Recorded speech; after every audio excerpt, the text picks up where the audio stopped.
Good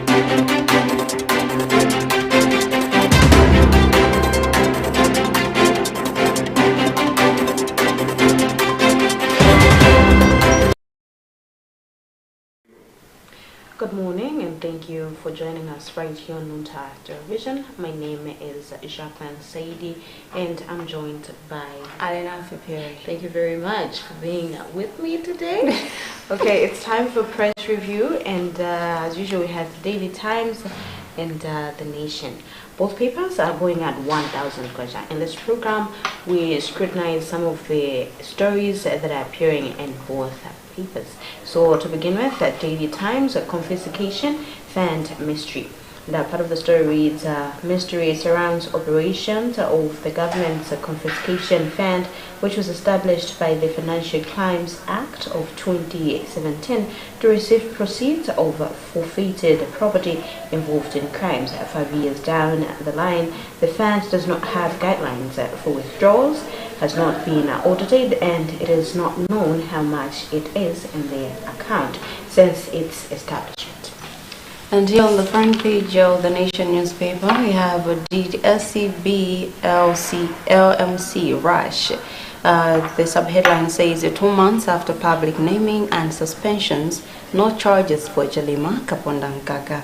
Partly the story says the Vice President, Saulos Chilima, was stripped of his responsibilities. The Chief of Staff, Prince Kapondamkaka, was suspended from his State House post. President Lazarus Chakwera made the decisions on the job based on an Anti-Corruption Bureau SB report that indicated that the two were part of 13 public officials who the graft-busting body said it had extensively investigated on corruption suspicions relating to business persons such as contract with the Malawi government.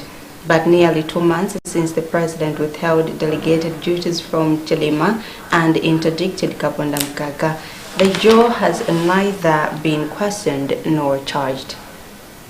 That's a story right there. On the second page of the Daily Times, NFRA yet to start purchasing maize.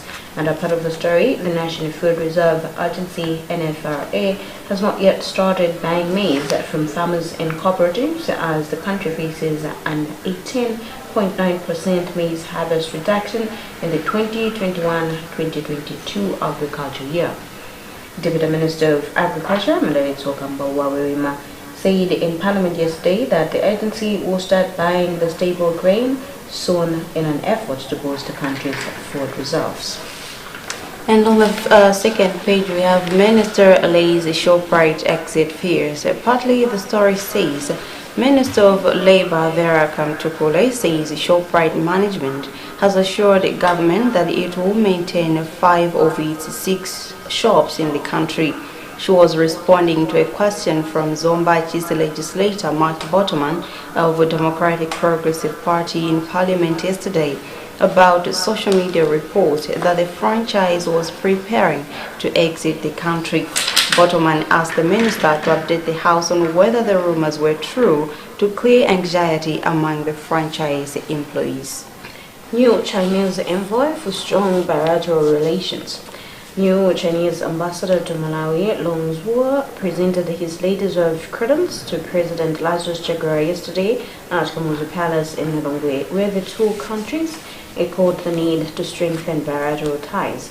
Zhuo praised Malawi for maintaining peace and stability and promoting social and economic development since independence 58 years ago. He further hailed the country for engaging itself actively in international and regional affairs, which he said helps it to achieve its goals.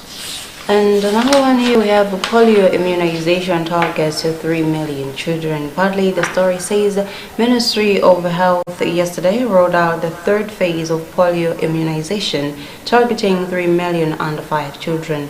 Spot checks conducted yesterday in the country's 3 regions found that some parents brought their children to vaccination centers to get the vaccines. Likewise, Ministry of Health officials brought the vaccines to people's homes and markets. Speaking on Wednesday during the launch of the campaign in Dedza district, Minister of Health Kumbisi Kandolo Chiponda said polio was a highly infectious disease. On the fourth page, compensation derails plots apportion. And as part of the story, the government has admitted that it's failure to resolve issues of composition in delaying the progress of creating commercial and residential plots in most parts of the country as demand for land remains on the rise. Deputy Minister of Lands, Jules Gumba Panda, disclosed this in Parliament when he delivered a ministerial statement on the creation of residential and commercial plots. Gumba Banda said the ministry has not been able to make available the required number of plots to meet the existing demand. Another one here, we have a COVID-19 pushes cohorts into drug manufacturing. Partly the story says as the impact of COVID-19 continues to challenge existing structures and ways of doing things, Kamuzu University of Health Sciences School has plans to establish a $33 million, about 33 billion kwacha, pharmaceutical manufacturing plant in the country. This comes after the experience the university, formerly known as College of Medicine, have had owing to their level of involvement in the management and response to COVID-19. According to a statement, GOHES has partnered Refire, a research-focused pharmaceutical company initially registered in Iceland and has been registered locally as a non-profit pharmaceutical entity. MLS backs handout law. The Malawi Law Society has backed the provision in the Political Parties Act, which outlaws issuing handouts during elections campaign. Members of Parliament expressed their discontent with the provision when Minister of Justice Titus Sonvaro informed the House that regulations for operationalizing the provision have to be removed or reworked to give further clarity on what constitutes handouts.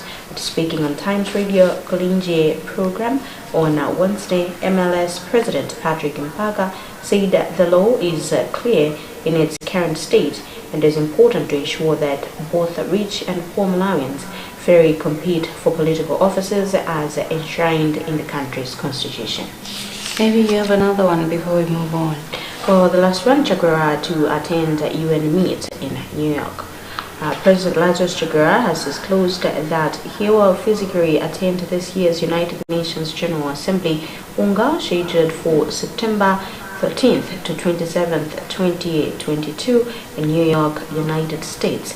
This will be the first time for the president to physically attend the assembly, having failed during the past 2 years due to, among others, COVID restrictions. In a written response, Presidential Press Secretary Anthony Gasunda said that this year, with vaccines available to all delegates, the UN has invited heads of state to attend in person. Alright, now let's move on to some business stories. Here we have dealers tip government on forex supply. But the subheadline says urge government to control appetite for forex spending. Partly says Financial Market Dealers Association (FIMDA) has urged the fiscal authorities to stop acquiring more non-productive foreign loans, control appetite for programs that consume more forex, and ensure that all forex generated is accounted for. FIMDA President Mike Lewin Sikwese's comments come against the backdrop of huge demand for imports against limited exports, which continues to strain forex exchange supply. Reserve Bank of Malawi RBM Financial Markets Development Report shows that gross official reserves, which are under the direct control of the central bank, have dropped to $372.99 million, an equivalent of 1.49 months of import cover in July this year, from $404.18 million or 1.62 months of import cover during the same period last year. Border posts seen as money spinner. The Malawi Revenue Authority (MRA) has said the one-stop border post constructed in Mchinji as the Malawi-Zambia border will improve revenue generation as it will enhance formal cross-border trade.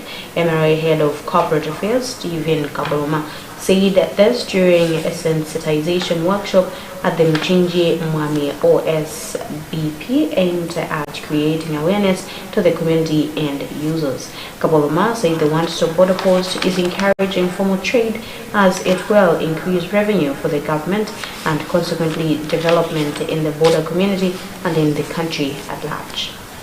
Until we have Nyasa mobile route in September 2023, says the CEO.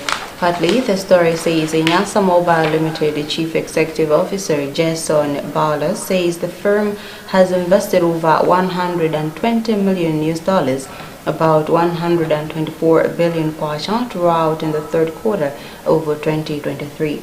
He said this on Wednesday in Lilongwe during a panel discussion on the Malawi Communications Regulatory Authority MACRA Open Day. Universities commit to development agenda. Public and private universities have joined forces in contributing towards success of the Malawi 2063, the country's long-term development blueprint, through research and training. Speaking on Wednesday after a day-long engagement of members of the academia in Zomba, University of Malawi Vice Chancellor Samson Sajidu said the meeting drew a roadmap on the academia's contribution towards national development. And here we have the university's move to popularize Malawi 2063. Partly, the story says University of Malawi UNIMA Vice Chancellor Professor Samson Sajidu says local universities have the mandate to popularize Malawi 2063 enablers to enable the country to achieve sustainable development. He said this on Wednesday in Zomba at the end of the university's Vice Chancellor's workshop comprising University of Livingstonia, Mzuzu University, Lilongwe University of Agriculture and Natural Resources, Malawi University of Business and Applied Sciences, Kamuzu University of Health Sciences, Malawi University of Science and Technology, Catholic University of Malawi, and UNIMA.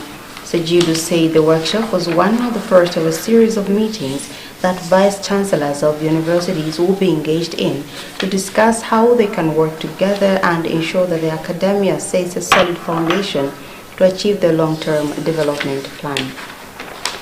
Maybe you have another one before I move on to international stories. All right, here in stories from abroad, we have media must not declare a winner before us. Kenya elections chief says. Partly, the story says the head of Kenya's Independent Electoral and Boundaries Commission, IEBC, Wafula Chebukati, yesterday warned the media against announcing the winner of that country's tight presidential race before IEBC does. He issued the warning as IEBC officials continued collating results of Tuesday's general elections. The elections body had not yet released the results by press time at 4 p.m. yesterday. He added that this is a transparent process, hence they can log in through the IEBC website and verify what's there. The results in the public portal are the same results that the Electoral Commission will use to complete this process. And another one, we have Blinken ends Africa tour in Rwanda amid DRC row. Partly, the story says the U.S. Secretary of State Antony Blinken concluded his tour of Africa in Rwanda yesterday by holding talks with President Paul Kagame over democracy and tensions in Africa's Great Lakes region, among others. BBC reported that Blinken arrived in Kigali on Wednesday after meeting with the Democratic Republic of Congo DRC leaders amid tensions with Rwanda, as both African governments accuse each other of supporting rebels opposed to each other. Both countries deny the accusations and counter-accusations. We may now move on to the back page of some sports news. Yeah, on the back page of the sports, which is rather the sports news, back on target is the main headline, and the sub-headline, Gabadinho scores and provides assist in Amazulu win. Part of the story, Malawi national football team striker Gabadinho Mpango inspired his new team, Amazulu, to 2-1 win over Supersport United with a goal and an assist in a DStv Premiership match played on Wednesday evening. Nango came off the bench to equalize for Amazulu, marking his first goal of the season. He converted by getting to the end of Rara Hanemwip's cross in the 65th minute, 9 minutes after Talepo Maseko had given the visitors the lead. And here we have Region 5 Eyes BT Stadiums. The subheadline says Kamuzu Impera Plan B if Silver Stadiums fail COSAFA requirements. Partly the story says organizers of Region 5 games have earmarked Blantyre's Kamuzu and Impera Stadiums as alternative venues for football tournaments in case Lilongwe Silver and Silver Stadiums fail to meet COSAFA requirements by October. Silver and Silver Stadiums were supposed to be closed for renovations last month as recommended by a COSAFA Stadium inspection report we have seen, which condemned the venues, but matches have continued being played at the venues due to delays in engaging a contractor to start the works. African Union Sports Council delegation led by Gambia CEO Dennis Mombera and the Council for Southern Africa Football Association COSAFA, who ran the football tournament, inspected Impera and Kamuzu stadiums on Wednesday. Clubs embrace women's football. 3 TNM Super League teams have finalized arrangements to have women's football teams in line with Confederation of African Football requirements. The teams are Civil Service United, Kamuzu Barracks, and Blue Eagles. Civil have finalized the process of taking over women's football giants skippers, whereas KB have reached an agreement to acquire Destiny Academy Girls FC of Mponela in Lower District. As for Eagles, the idea of incorporating an already existing team did not appear good enough, hence their decision to form one on their own. Here we have NBS Bank sponsors junior golf tourney at BSC. Partly, it says NBS Bank PLC has organized a junior golf tournament to be played at the Blantyre Sports Club BSC on Sunday. In an interview yesterday, NBS Bank PLC Head of Marketing and Customer Experience Amanda Longwe said the tournament would help to foster juniors' development. Longwe said the young golfers will have a surprise special guest on the day to motivate them to do well in the sport. On his part, BSC Golf Captain Chimwemwe Chimaza commended NBS Bank for the sponsorship. In kickboxing, Malawi fighters began preps for Continental Tournament. 9 Malawian kickboxers have started preparations for the African Continental Kickboxing Championship, scheduled to run from August 26th to 28th in Johannesburg, South Africa. Malawi Kickboxing Association General Secretary Bright Limani said the preparation started with intensive training under coach Nelson Kuchoa at Domasi Boys Scouts Center in Zumba last week. Maybe you have another local sports story before we move on to international stories. Yes, that's in chess. Council salutes chess players. Malawi National Council for Sports has congratulated chess players who represented the country at the 44th World Chess Olympiad in Chennai, India. The players returned home from the Asian nation yesterday through Kamuzu International Airport in Lilongwe. The competition started on July 28th and ended on Wednesday with Malawi winning 4 titles. The global contest, which is held every 2 years, had over 2,000 competitors from 187 countries. Sports Council Public Relations Officer Edgar Ntulumba commended the players for the titles they managed to attain at the tournament. That's a very good development there. Malawi going abroad and then scooping medals. Yes. Yes. Here we have Serena says goodbye after defeat by Bansik. Partly, the story says Serena Williams, who said this week she will soon call time on her storied tennis career, departed the WTA Toronto Masters for the last time Wednesday with a 6-2, 6-4 loss to Belinda Bencic. The second round defeat by Switzerland reigning Olympic gold medalist was hardly unexpected, with the 40-year-old Williams competing in only her third match of 2022. Bensik fired 8 aces and broke Williams twice in the first set and once in the second, advancing on her first match point after 78 minutes. But as Bensik herself said in the post-match interview on court, tonight was all about her. Williams' farewell on court interview was threaded with emotion. CAF endorses the Infantino. African football will support FIFA President Gianni Infantino in his re-election bid next year, Confederation of African Football President Patrice Motsepe has said. CAF officially endorsed the candidacy of Infantino at its General Assembly in Tanzania on Wednesday, with Motsepe reiterating support from the Confederation itself and also on behalf of member associations to our brother based in Europe.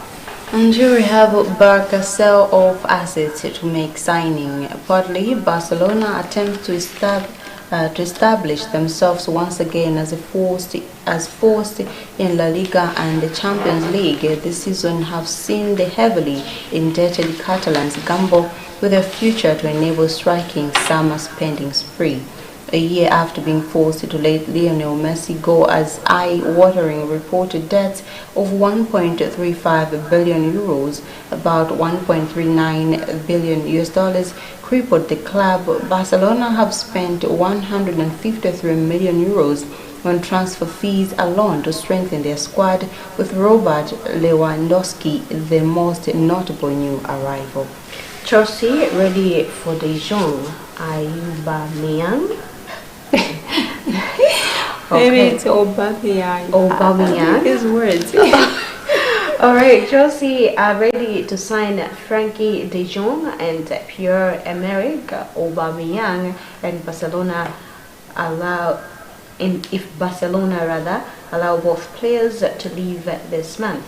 Manchester United agreed a £72 million fee to sign De Jong last month, but he is owed 17 million in deferred wages and will not agree to leave until he is paid. Now we may move on to some arts and culture stories. Here we have a local movie nominated for international award. A local movie, All We Have Is Us by Ashokele Mwakisulu, has been nominated in the Best Feature Southern Africa category at this year's Sotambe Film Festival. In an interview, Mwakisulu said they are excited with the nomination as it will present an opportunity for exposure and networking for the producers and actors. Makisolo said at the moment he is yet to be advised if the nomination will need fans to vote for the film to claim the award or not. I think that's a very good development. There are many local movies being nominated for international awards. It means Malawi is doing great in the arts industry. Yeah.